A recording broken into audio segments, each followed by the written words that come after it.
full तक खपेंदा है ना सारे दे नाले सफाई तक करनी फुल्लां वाली छोड़ दे ना तो पानी तो आई ना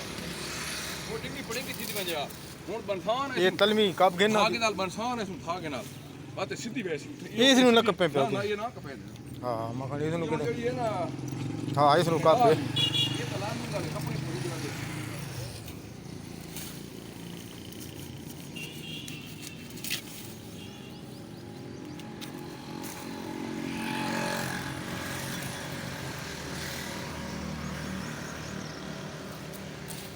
अरे जड़ी कहानी ठीक है ना